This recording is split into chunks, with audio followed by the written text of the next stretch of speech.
Channel को like करें, subscribe करें। डिक्टेशन स्टार्ट होगी 5 सेकंड बाद। स्टार्ट।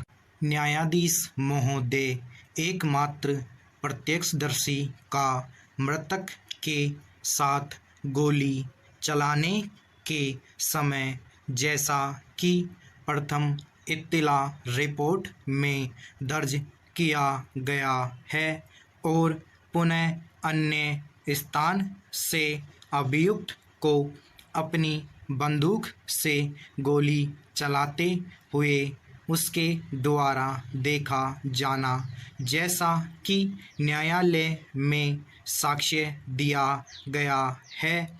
इस मामले में एकमात्र प्रत्यक्षदर्शी साक्षी के कथन में गंभीर फर्क है और उनसे गोली चलाने के समय उसकी उपस्थिति पर गंभीर संदेह पैदा होता है, जहां तक कि प्रथम इत्तला रिपोर्ट में आने वाला एकमात्र प्रत्यक्षदर्शी साक्षी द्वारा एक अन्य व्यक्ति को किया गया पूर्ववर्ती कथन भी उसने नहीं अपनाया है।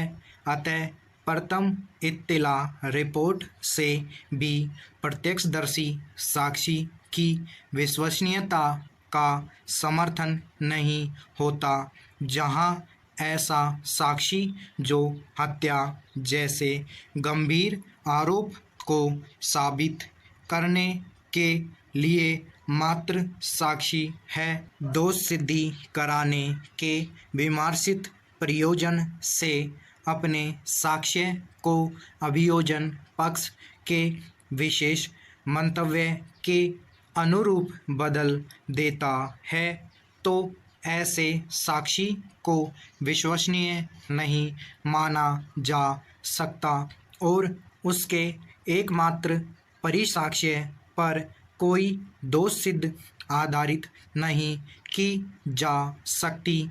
जब कोई तथ्य का न्यायालय भागत सुसंगत और भागत विसंगत सामग्री के आधार पर कार्यवाही करता है, तो यह बताना असंभव हो जाता है कि निष्कर्ष पर पहुंचने में विसंगत सामग्री ने न्यायालय के मस्तिष्क को किस सीमा तक प्रभावित किया है। ऐसे निष्कर्ष प्रदूषित होते हैं क्योंकि ऐसा करने में अग्राह्य सामग्री का प्रयोग किया गया होता है और प्रदूषित होते हैं क्योंकि ऐसा करने में अग्राह्य सामग्री का प्रयोग किया जाता है और तद्द्वारा विधि विवादक उत्पन्न हो जाता है। पैरा अभियुक्त गण को उसी घटना के दौरान चोट पहुंची जिसमें अभियुक्त गण द्वारा धारा 302, 326 भारतीय दंड संहिता के अंतर्गत अपराध कारित करना अभिकथित किया गया। उन चोटों के विषय में स्पष्टीकरण देने में अभियोजन साक्षी असफल रहे।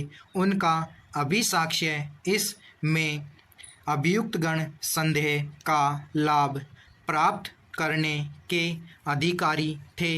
हत्या के मामले में विचारण में यदि अभिकथनानुसार अभियुक्त फरार हो और उसे किसी सार्वजनिक स्थान में अपराध में आलिश करने वाली वस्तुओं के साथ गिरफ्तार किया जाए, किंतु ऐसे समय कोई भी पंच साक्षी उपस्थित न हो और न ही उससे दंड प्रक्रिया संहिता की धारा 313 के अधीन फरार होने के संबंध में कोई प्रश्न पूछा जाए, तो यह अभी निर्धारित किया जाएगा कि अभियोजन का यह दावा अविश्वसनीय है कि अभियुक्त फरार था। यदि अभिलेखगत साक्ष्य में ऐसी परिस्थितियां हो जिनके अभियोजन का पक्षकथन संदेहास्पद हो जाता हो तो अभियुक्त को युक्तियुक्त संदेह का लाभ मिलना चाहिए और उसकी उक्त धारा 302 भारतीय दंड संहिता के अधीन दोष सिद्ध नहीं की जा सकती। प्रथम इत्तिला रिपोर्ट दर्ज कराए जाने में विलंब, जबकि संबंधित अधिकारी घटनास्थल पर तत्काल पहुंच गए थे और थाना भी घटनास्थल के समीप था तथा प्रत्यक्षदर्शी साक्षी भी उपस्थित थे। अभियोजन द्वारा इस विलंब के लिए कोई समाधानप्रद स्पष्टीकरण न दिए जाने से प्रत्यक्षदर्शी साक्षियों की घटना के समय घटनास्थल पर उपस्थिति संदिग्ध बन जाती है। यदि घटना के कथित प्रत्यक्षदर्शी साक्षियों द्वारा घटना की प्रथम इत्तिला रिपोर्ट नहीं की गई है या उनके नाम दी गई प्रथम इत्तिला रिपोर्ट में नहीं है या किसी प्रत्यक्षदर्शी साक्षी को पहुंची क्षति की चिकित्सीय परीक्षा कराने में विलंब हुए। समाप्त।